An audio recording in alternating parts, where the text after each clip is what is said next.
Our doors would open at 8 o'clock in the morning, and we would start having a line begin at like 6:30 in the morning. And that was like almost every day.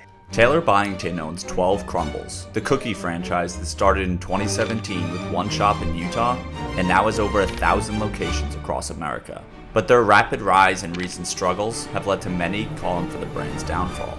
But through the lens of Taylor, we hear a different narrative. The portfolio will do about 13 million in top line, and sitting around like a 22% net operating income is kind of the margins there. I think as far as our short-term goal is, we really want to get to 20 units, and our foot's on the gas for that. In this video, we discuss Taylor's journey as a franchisee. We're young, we're naive, we're willing to say that we could probably bet on ourselves. And we dive into what makes Crumbl so unique, from their technology. They call themselves a tech company that happens to sell cookies. To the founders. They're two cousins, so it's Jason and Sawyer. And their secret sauce. Recently brought on a third partner who came from Chick-fil-A. It's like the secret sauce has been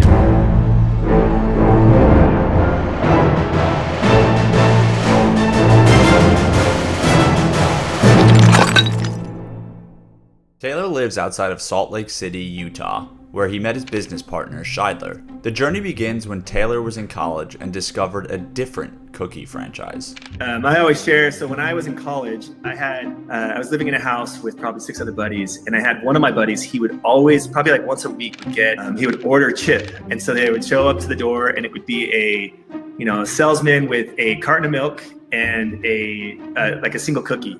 And so I'd open the door, I was like, how do people make money on this? Like, there cannot be a business model in a bakery. It just doesn't seem like there's something there. And so that was like the assumption I had, and about as far as I had thought through it. Taylor's opinion on the bakery business model would change after he discovered Crumbl and their financials. I think that honestly, that was the first time that we saw some of the margins, the pro formas around Crumbl. It was less of a bet. Like, we saw the numbers and we were like, these returns are better than like what the market's gonna get us, in terms of like if we put money into the stock market, better than really what real estate's returning. And so there might be a better concept that's marginally better than Crumbl, but we can see the numbers here. It's not a hypothetical, like this is actually what these are returning today. We're young, we're naive, we're willing to say that we could probably bet on ourselves. And so, we kind of jumped in with, 2 feet and just said, let's figure out how to get approved to do this. If people in the later stages of their careers can do this, like, why can't we? We have nothing to lose. So Taylor and Scheidler decided to take the leap of faith on Crumbl and got approval from the franchisor to build stores in San Diego. Being a first-time franchisee and building in a market that you aren't living in is playing the game on hard mode. Now, the fact that Taylor is still around today is a testament to his work ethic and toughness. But as you heard Taylor allude to, they learned some hard lessons very quickly. Now, in that first build out, it just kept stretching. Trying to, it's COVID. We're both new dads. We are married. We're both new dads. And so it's this time where just everything's up in limbo. And one day, Scheidler, just out of the blue, we get off a call with the general contractor, and he was kind of threatening me on the phone and saying, if you question my timelines, like, I'll leave today. I'll quit today. And I was like, no, like, we need you. Like, we want to make this happen. We're so far behind, and we have so many more locations that we need to build out. We just got to get a real, scope on when you'll be able to turn this around. And Scheidler just didn't feel good about the response. And so he got on the road, drove to San Diego, kind of like on a whim. That's like a 9-hour drive from here, and gets there, and he FaceTimes me. And he gets there and he kind of pans the entire store, and it's very obvious what the GC was telling us was like closer to like 85-90% of the way done. It's like closer to 30% of the way done. And by the way, none of our materials are on site. They're with the GC. And so he walks off the job with all of our materials and with a like less than half complete location. And we were just like, our world turned upside down. Ultimately we had the general contractor walk off the job with $400,000 of our money. And it was just like the biggest kick to the stomach. There was really no end in sight. Like, we didn't know how it was gonna work. We just collectively, between the two of us, didn't want to say this in front of our wives because, there's so much uncertainty, but we're like, dude, we have to go down with this ship. Like, we can't cut our losses. Like, we have to see a path through this because we have family and friends money, and our families are riding on this. Like, we got to see this through, and how we get there, who knows? So Taylor and Scheidler are in a tough position, to say the least. To meet their opening timelines, they had to temporarily move to San Diego just to get that store built. It was an all-hands-on-deck effort and even involved some help from Scheidler's uncle, who had a background in construction. Thankfully, they finally got the store open, and their luck would change quite quickly. We had lines out the door where in our first store, I think they had people lining up. Our doors would open at 8 o'clock in the morning, and we would start having a line begin at like 6:30 in the morning. And that was like almost every day. And it would be a line that for hours and hours and hours each day. And it was kind of just, you did get to capture that, like, it's almost that intrigue, like, oh, I've seen this on social media, kind of bringing it all back to, like, really prepping a market to come into. Like, there's a lot of concepts where you have to go build that audience to grow into. And really is once you got your doors open, the markets for the most part, we had duds, of course, like there's duds that we have in our portfolio today too.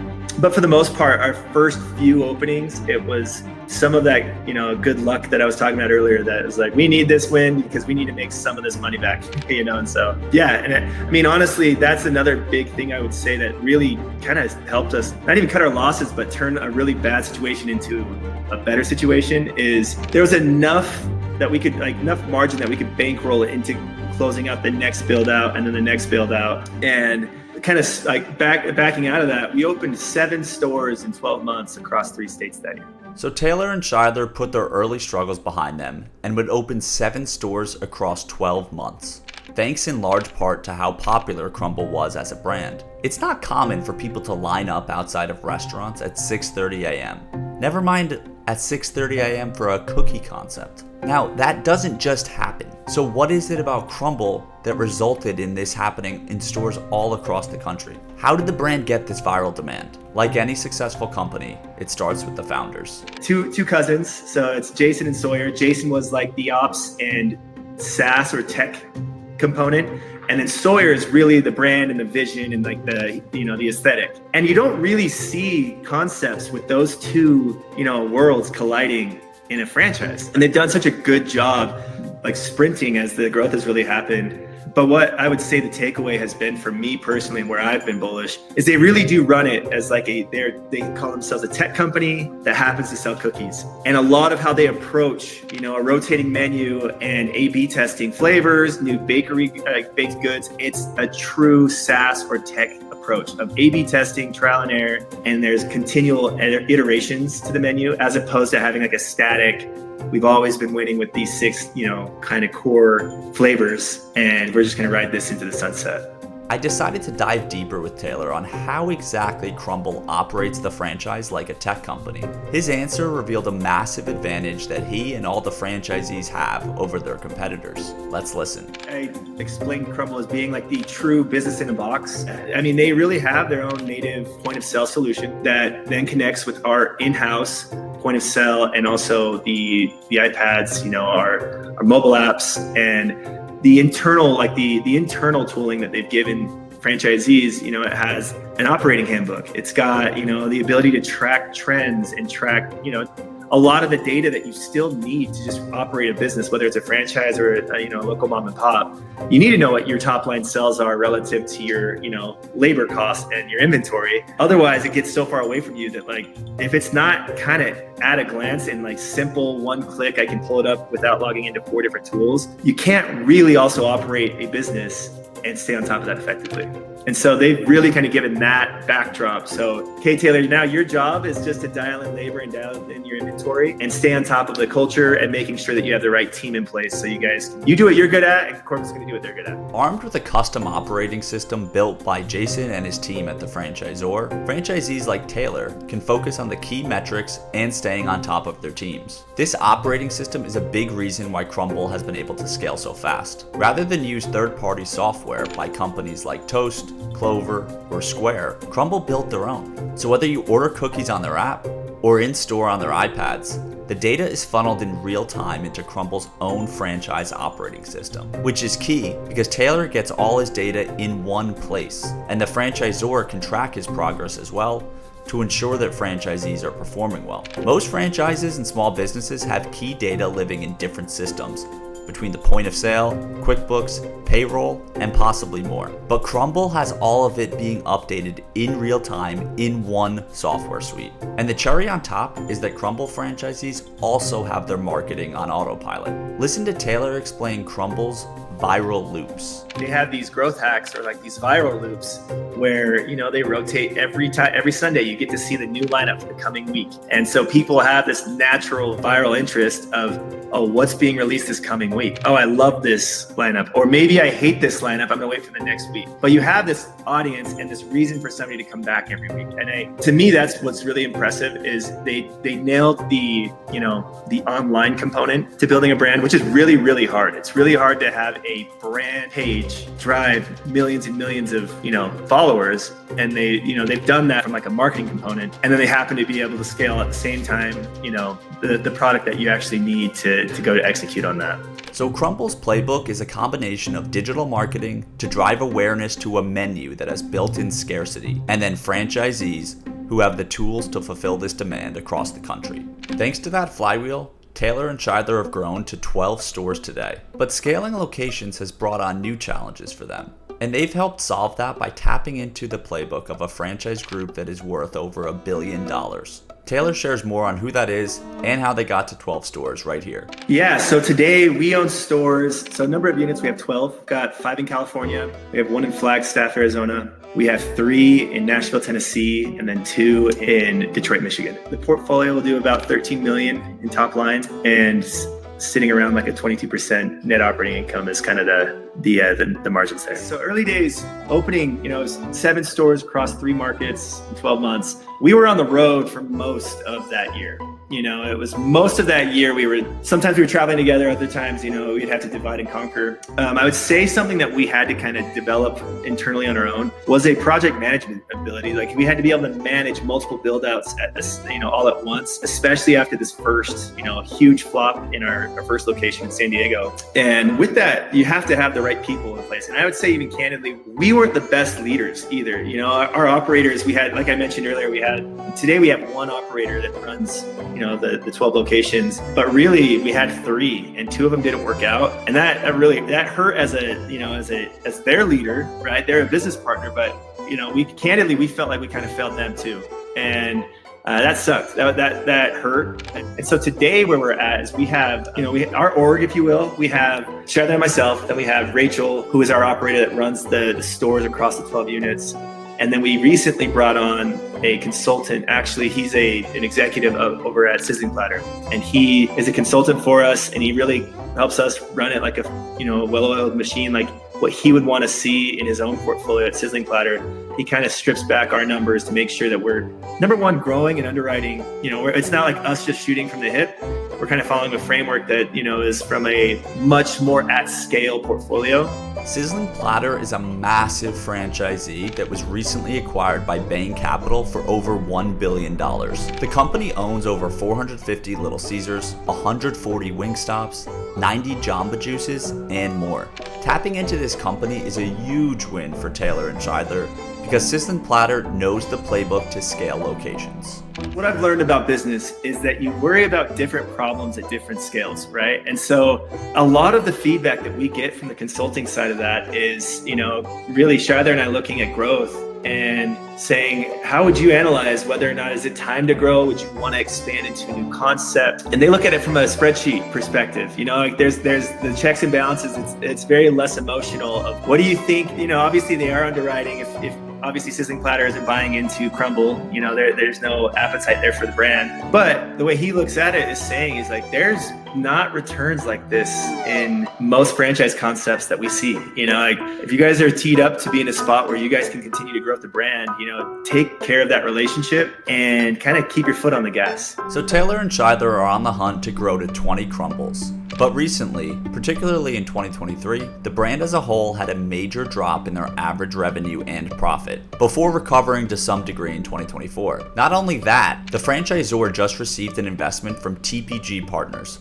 a private equity firm that's invested in the likes of Dutch Bros, Planet Fitness, and more. This is the first outside capital that co-founders Jason and Sawyer have ever taken on. Given all this noise surrounding the brand, I wanted to ask Taylor where he thinks the future of Crumbl is headed. Yeah, so there's a lot of things changing right now. Internally, what my concern would be is it's like the secret sauce has been, it's the people at the helm. It's Jason McGowan, Sawyer Hemsley, and they recently brought on a third partner, Graciela, who came from Chick-fil-A. And so they have this like real killer team at the helm that I kind of look at them as being, you know, they're special. Like there's a reason why they were able to do this and other people weren't. I mean, it's no secret now, like it's Crumbl. We're really trying to capture the baked good category. Now, I always get asked, like, so there's already people in, you know, the brownie business or the, you know, just like the sweet goods. Can you guys really expand into that? And I kind of come back to, and I might even just clarify what I said earlier about, you know, some of the downside concerns that I'd have with, you know, losing Jason, Sawyer, and Graciela. It's also like, I look at it as like, if they are a product company or tech company that sells cookies, once you have that muscle and that system in place, you know, you can bring talent in to kind of continue to carry that baton, right? This kind of just, I say that leading into your question here on, you know, where the future goes with the menu. It kind of goes back, they A/B test what's working, what's not working. It's not all wins by any means. We've had a ton of flops, right? Like there's something that's literally called like the cookie cemetery, right? And it's the list of what's not coming back, right? And to that whole point, it's like this flopped. I remember one of our grand openings, we bought like, it was some absurd amount. It was double bubble. It was a cookie with double bubbles on top, just like the gum. And I remember I was like, I don't know what I'm doing. Like maybe people love this.